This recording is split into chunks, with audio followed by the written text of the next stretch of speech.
Hi, welcome to Infusion Health, the podcast. I'm comedian Chris Patrick, a.k.a. self-proclaimed Power Man.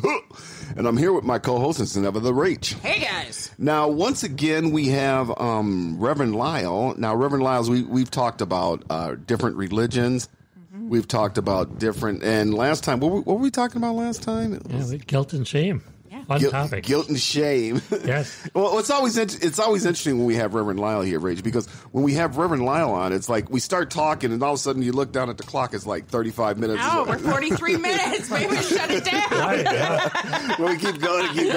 But it's always interesting conversation. So once again, we have Reverend Lyle here, and we're talking about forgiveness and self-forgiveness. I don't know much about this topic, but well, as we start talking, things will start to click in, and I'll start to get to know more about the topic. So I know it well because you need to say I'm sorry a lot.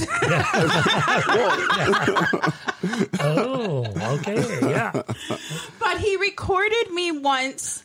Anyways, bring him on and we can tell the story. All right, Reverend Lyle, again, welcome to the show. Thank you. All right, as I was saying. Okay. He recorded me once because he's like, you guys are not going to believe this. Rachel said sorry. And I always believed in saying sorry. It did not say it. Rachel said sorry. You put it on Facebook and everything. No. It said I was right. Rachel said I was right. It did not say sorry. Okay.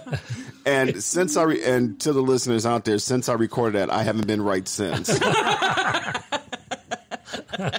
Well, I've been right, but I haven't been right since. Yeah.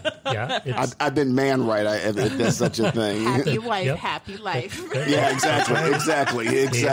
Make mommy happy. Yep, that's right. Exactly. So what is the basis, Reverend Lyle? What is the basis behind forgiveness and self-forgiveness? Well, so it really is looking at why we forgive and not buying into the social norms that we were taught as children of why we had to forgive. Okay, what social norms are we talking about? Well, I think a lot of us grew up with that attitude in our culture of you have to forgive them. You know, right. You have to forgive and let go. You have to forgive and forget. They just did this really, really toxic thing, and any normal person should not forgive, and you need to forgive it. Right, yeah. And then also just that self-forgiveness piece of how you let go of that past for yourself. And then also realizing that forgiveness is really about you and your own peace of mind versus their peace of mind. So, so it's really focused in and on yourself versus the other person. Mm-hmm. So. Well, it sounds to me we're talking about moving on, and one of the things I find, and one of the things that was a big thing a few years ago was everybody wanted closure. I need closure. And it's sometimes like, you need closure. Okay, sometimes the best thing to get closure is just close it. Just, hey, I'm just going to close this. Whatever happened, and I'm not going to deal with it. You know. I think there's something to be said with that, though, because sometimes that person's too toxic to have a future relationship with, and you've already ended it, but you still need closure. Mm-hmm. Number one. Number two, that person might be gone off this earth, and you might not ever have that conversation with them. Yeah. Right. Number three, you might be afraid to have that conversation with them, and you just need to close it with yourself, because I don't know if you recognize it, Lyle, but the closer the connection, like bloodlines, the more it's emphasis that you have to forgive that person. Right. Yep. They're your sister, make up. They're your brother, make up. Yeah. And sometimes, the fourth thing I would have to say, you want to have that conversation. They want to have their conversation, but you don't know how to start that conversation. Yeah. And so part of this forgiveness work means that you do this on your own. You don't have to have the other person sometimes. Sometimes you do. If that's now, I'm thinking right now just about the 12-step traditions.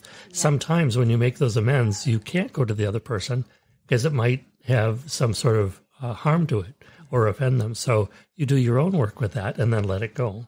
So that's one way of the forgiveness work that we can do if we connect with that other person. So, well, have you in your own experience? Because I know you've done some counseling and stuff like that. Have you worked with anybody who's like, well, my brother or my sister, my father did this. I haven't talked to him in this many years. Yeah, quite a few.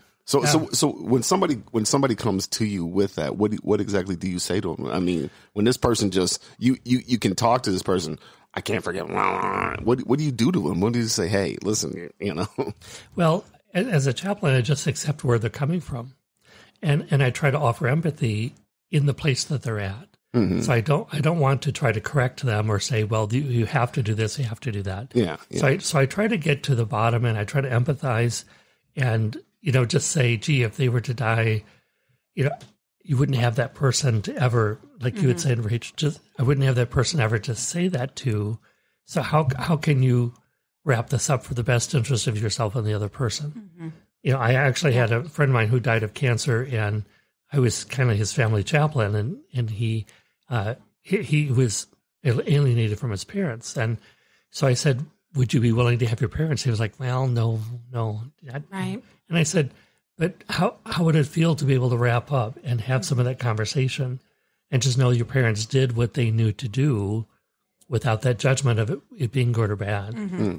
Right. So, and that's one of the things is I think is part of the forgiveness piece is realizing most people are not there to actively try to hurt you. It's just they're doing what they know to do, as right or wrong as that is. Mm-hmm. I think that's a key point, because whether they're present or not, right?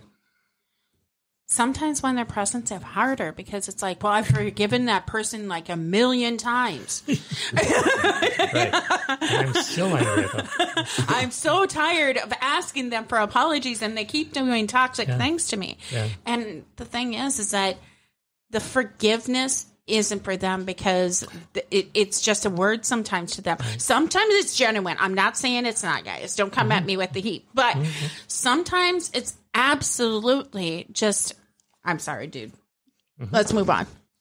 Well, yeah, and I think so to answer a little bit more to that, does it mean that you let them off the hook as far as consequences? No. No, right? absolutely not. You can for yourself say, I need to forgive so that I can be at peace. Right. So I love this idea, this concept of what forgiveness is. So what forgiveness is giving up hope for a different past, right? Giving up hope for a different past. So how can you tell when the process of forgiveness has really been genuine or forced? Mm-hmm. So it does not mean that it's a one-time process. It doesn't mean that you let them off the hook. It doesn't mean there's no consequences. Right. So you can forgive them and still have nothing to do with them. Yeah. But it's in a different energy. Mm-hmm. So your energy is clear. Yep. Right? You've let go of that, and you can move on with your life without that energy. Yeah. Okay. Well, one of the questions I want to ask you too is the lines of communication, because sometimes, I was pretty close to my mother and my father. I mean, me and my dad, but I was really close to my mother, and growing up with my parents with me, I couldn't imagine not talking to them for like 12 years or 14, or something like that. I mean, I see stuff like this. I'm like, man, you haven't talked to your mom in that long, or your dad in that long. But sometimes you get these things where they happen, and then some person, you say, well, hey, just call them up and start talking. Well, I'm not going to be the first to call. They got to be Right. How do you open up the lines of communication? How do you make somebody just say, hey, I'm going to be the bigger person, and I'm going to open up this line of communication. I'm going to call them. So one thing that I did, and it doesn't always work, but as human beings, we are relational. So we're always looking for connection. Even in the pain, we're looking for connection. Maybe not from that one person right away, but we're looking for that connection. And one thing that I can think of is to say, hey, this really hurt. I want connection with you. But I need to talk about some of this, and would you be willing to listen? Mm-hmm. Would you be willing to have the conversation? So, for example, I had a brother who since died of COVID. He did not go to my ordination because he didn't think that a person like me who was openly gay, a church would not openly ordain a person who was openly gay. So he didn't go. And I wanted to have a discussion, and he said, well, basically, I've not had much to do with you in the last couple of years, if you haven't noticed. And I was like, I hadn't. No. Right? Because it was all his energy. Right. And so I said, well, I want to keep the door open. So anytime that you want to get together and have this chat, the door to my heart is open. He was like, okay, like whatever. And he died without us ever having that resolution. Mm-hmm. So when he died, I had this grief that I had to work through myself and do that forgiveness work in my meditation and forgive him, and then realize the pain of not having that connection. Now, I've heard that people that try to do that with people that have went on, or the people that you are still here and you can't have that, visualize them leaving happy with each other. Right. Yeah, exactly. Yeah, and that's what I did actually in that meditation after he died, and I see him I know it sounds weird, but I see him in spirit form every once in a while, and he's like, "Hey, dude," and he used to do this wonderful impression from Saturday Night Live. I'm Gumby, damn it, that. So I think of him. I'm Gumby, damn it. Yeah, that's Eddie Murphy's skit. But also I think to realize too that what it takes is, and there's a book called Radical Forgiveness by Colin Tippin, and he says, "Are you willing to forgive?" And most people say, "Hell no, I'm not." Right. That person's, I hope they burn in hell. But he says, what if you were just willing to be willing at some point to forgive? Just be willing to be willing. And so most people can say, well, maybe at some point. Right. And he says, okay, that's a crack in the wall right there. That willing to be willing to start forgiveness work. Right. So that's what I would aim for that person, which is say, is there a point in time that you'd be willing to be willing after I offer empathy to that person? Well, one of the things, and I don't think Rachel's going to be too happy that I bring this up, but one of the things is... all right, out me.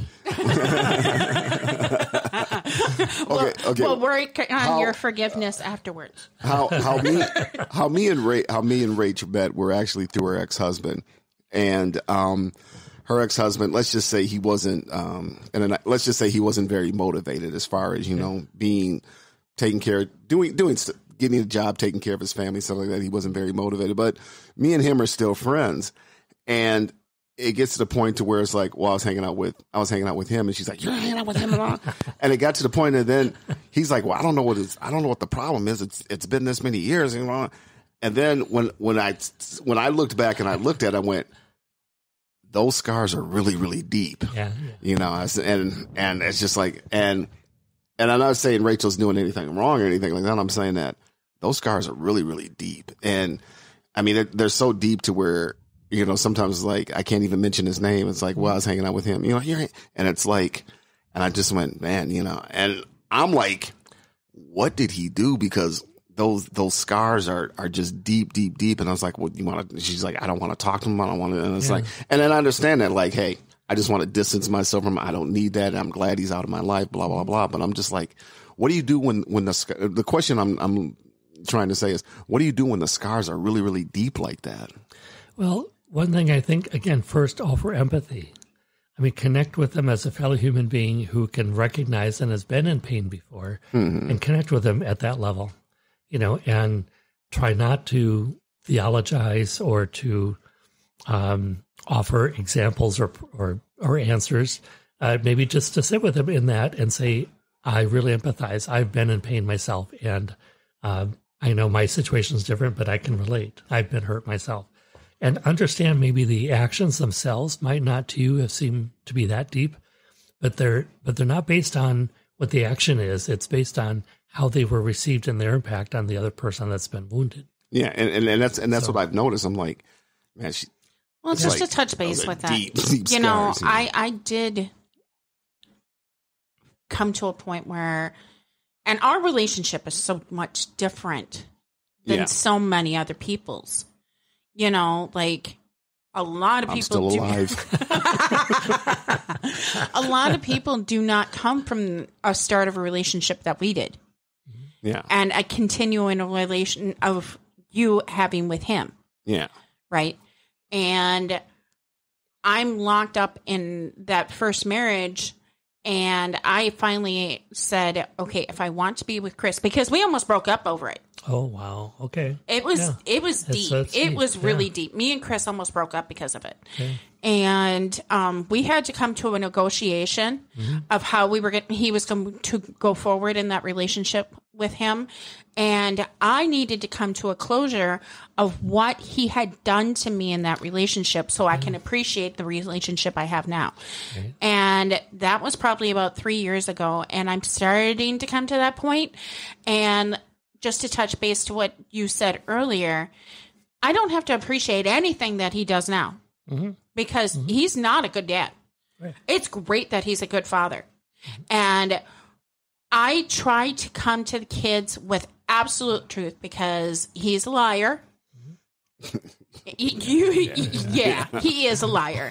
And I will say all the negativity that I did in that relationship, all the negativity that I've done as a mother, you ask me, I'll say, yes, I did it. Or I'll give you examples of how I was positive or negative in any of that. And it's hard. And it was hard that he wouldn't take any claim to it.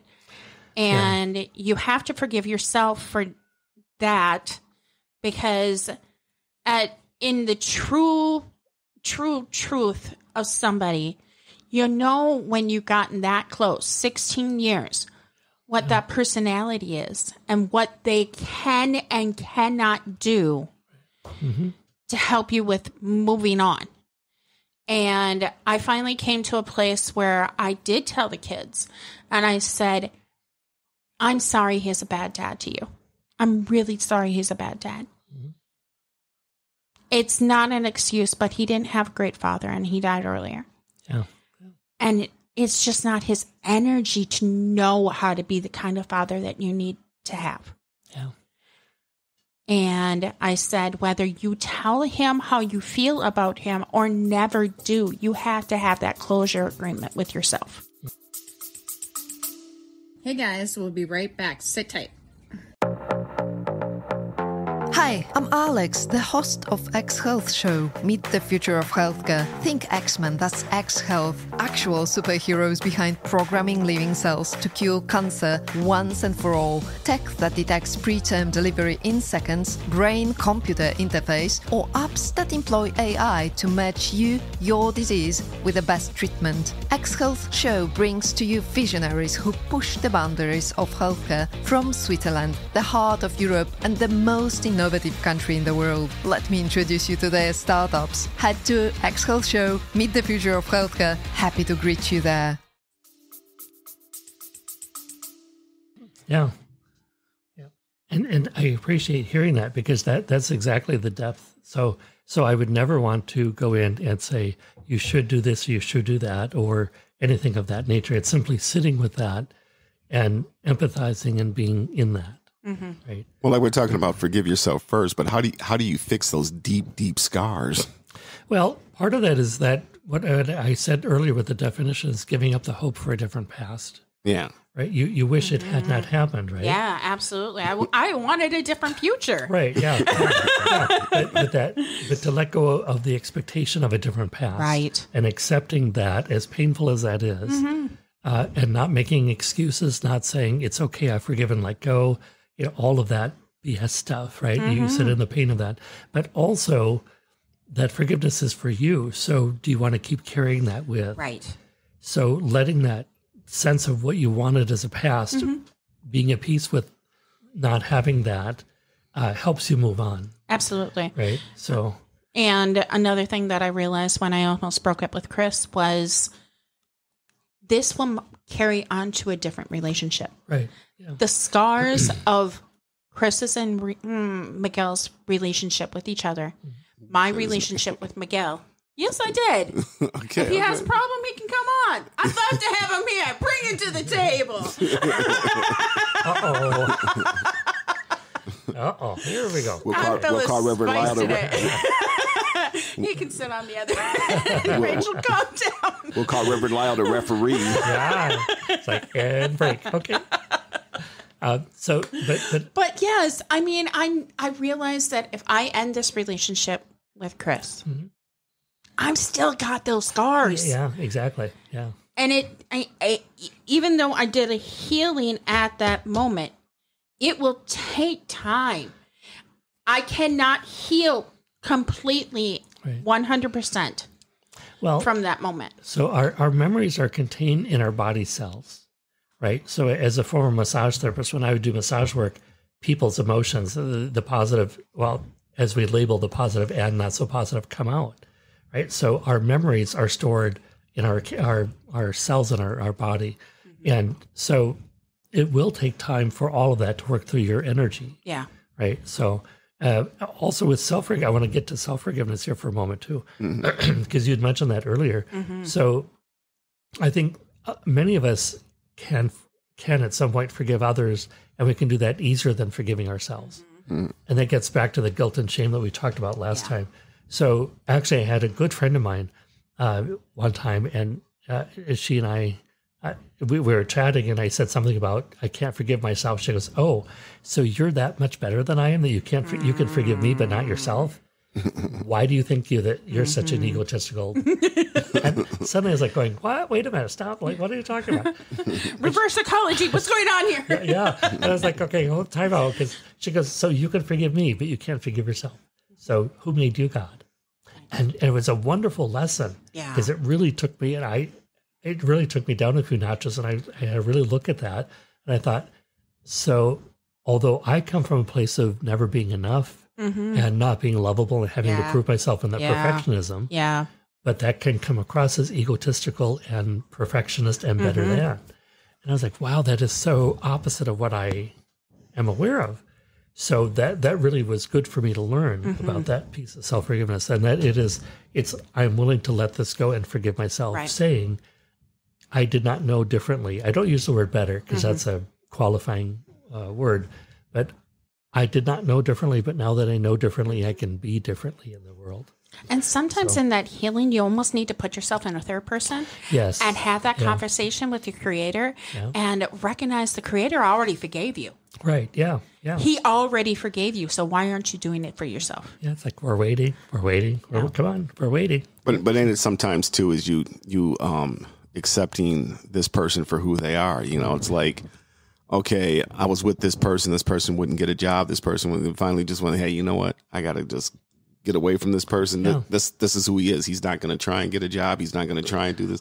Or I've borrowed this person money. He's never paid me back. Well, I need to stop borrowing the money, no matter what the story is, no matter what. But that's forgiveness, and we're talking. We're on self-forgiveness, which is Miguel. Yes, I said it again. Giving me some looks from across the table. You guys can feel that, right? Anyways, cage match. Yeah. Give me the chair. I want the chair. Oh, no, not the chair. Please, not the chair. Oh, or the ladder. That'd be better. Well, if you go into a cage match and you got chairs and all that, if you come out of that and you're not completely healed, then you know I will be on the outside of the cage. Yeah. You'll get all your aggression out and everything out from that. You know, it's about him forgiving himself. Yeah. Just like I had to reflect and say, and you know, there was a lot of things that I struggled really hard to be my best in that relationship, but there was also some really toxic things that I did too. And can I forgive myself for doing those toxic things? I said something very toxic to Vanessa today. I am not telling the listeners, no matter who begs me, but I called Denzel right after, and he's like, Mom, I understand Vanessa is being so much right now, but you had no right. And he's like, and I went quiet, and he's like, well, what's wrong? And I said, well, I was looking for more of an agreement that I was allowed to say that to her than a lecture from you and a look at myself saying, oh, wow, I really, really, really should not have said that. And actually, I was very proud of Vanessa because later on, she's like, well, I'm not getting you a drink until you apologize for what you said. Okay. I was proud of her. And a lot of parents are like, did you just talk to me like that? But what I did was toxic. Yeah. And it was good for her to stick up for herself and say, I'm not taking that. No. And I think, and thank you for being such a good model, because I think that's part of the self-forgiveness piece, is being able to look at ourselves in in all of our beauty and acknowledging and honoring that, right? And to know that we have work we need to still have continue in our lives. So living with my parents and helping take care of them, there are days I start talking like my parents would to me when I was younger, and I have to stop myself and say, I don't want to go there. That's not who I want to be. And so I rephrase it and I redirect. Right. So it's been a good lesson for me, being the caregiver to them. Also, I was going to say too, in the 12-step program, I didn't quite understand this until a number of years back here, but some of my friends would say the best thing you can do for that person that you're talking about, Chris, you have a hard time forgiving, is to pray for them. Right? Pray for their best and highest good. Pray that they do understand, and pray that they know that they are lovable and good enough. Because a lot of times we come out of that place of that belief of not being good enough. And so we tend to hurt people when we're hurting. Right? So there's a short story I wanted to share of how I understood this, and I sometimes offer people, and some people can relate to this more than others, but there was this situation I had in a meditation where I found myself in a jail cell in an orange jumper suit. Okay. Right. And I didn't know how I got there. I didn't know what I did. I can't remember anything. I only remembered I was waking up and being in a jail cell. There's no one else in the whole building that I can tell. So I don't know how I got there. I don't know what I did. I'm there in an orange jumper suit. And suddenly I'm like, okay, how do I get out of here? There's nobody around. There's nobody I can talk with. But I happen to notice my clothes sitting in the room through the doorway in the other room. And I'm like, well, I don't know what to do. And I'm just sitting here. And after a few minutes, I'm sitting on this cot and I'm putting my hands on my thigh there, and I feel something in my pocket. And I reach in, and it's a key. And I thought, oh, this would be so daft on their part to give me the key to the cell. It would just be so daft of them. So after a minute, I thought, well, let me just try the door. Well, I went to try the key in the door, and the door just opened. It wasn't even locked. So I didn't even need the key. Right. But the thing is, I went into the other room, changed my clothes, and left. There was nobody there. And I thought, so I kept myself in that cell room, right, with my own perception, right? So that forgiveness piece, I think for me is, especially that self-forgiveness is knowing that I have the answer to open that door to the jail cell that I'm in, that I put myself in. So I was going to say the hardest thing for me to do is forgive myself for all the years of thinking how ugly I was, how stupid I was, all the ugly things you do to yourself. Right. Yeah. Because for me, it's easier now bloodlines are hard. They are. And Miguel is hard for me. He is. Yeah. I expect the people closer to me to be more human than my strangers, right? Yeah. Oh, yeah. And sometimes they can be the most toxic. Yeah. But still to this day, I do not wear makeup because I do not want to look at myself in the mirror that long. Mm-hmm. Okay. And one day I'm going to have to come to a place of forgiveness of how I talk to myself, how I think about myself. Yeah. That's my dark secret. Yeah. And my hope, my desire for you is that when you look in that mirror, you can hear the words, life loves you. Life loves you. Right? And you can snap your fingers and say, hey, girl, time for us to get on out of here. It's time to start walking that path of life, right? So with that joy and ease. Yeah. So that, yeah. And with that friend that died of cancer, he did have his parents come in and they talked and they reconciled. So when he died, as I was talking with him before he died, I said, now you are free. Right. You said your goodbyes, you forgave to the level. It didn't matter how his parents received it or what they did with it. Yeah. He forgave them. Right. And then I got to talk with them after he died and they still were not quite resolved. Right. Which brought me great sadness. Right. So, but that's their journey. But in that needing to resolve, was it the time lost? I think so, yeah. And I think, too, I haven't talked with him at this depth, but things they said to him when he was younger, I think there's some guilt and remorse there, but they're, how do I put this? I don't think they're ready to admit that to a stranger. Right. maybe in the family perhaps, but not to a stranger. So, but he shared a lot of his earlier life, and it was painful. And he let them go, and they were there the day before he died. So what I did, I know this is a little off topic from the forgiveness in a way, but what I did was I had everyone, close friends and family, gather around his bedside. And so I said, this is a time, if you are able to say thank you, the gift you offered me in this life is this. Whether it's laughter, whether it's apprenticing in this job, or whether it's cooking, whatever that is. So everyone in that bedroom went around and said, thank you, your gift to me was this. And his family got to do that. So there's some sense of closure with that. Then he said thank you to all these people in the room, and then he died the next day. So what I said to him, I said, if you know, and this was a few days before he died, I said, if you have said everything you've needed to say, and if you've done everything you've needed to do, and if you realize you haven't done all of that, and if you can be at peace with that, you can go. And this was one of those last pieces. So he mustered up all that energy, and on that day we had that gratitude circle, and then he died the next morning. I mean, it was just wonderful.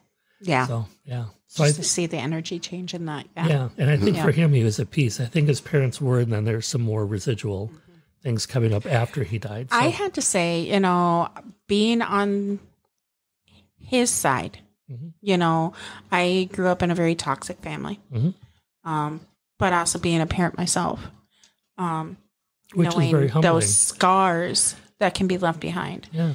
I've never been able to have the conversation with my mother that I've wanted to have, and I've let her know that. But my dad, at the age of 18, if he would have passed away, I would have been fine with that.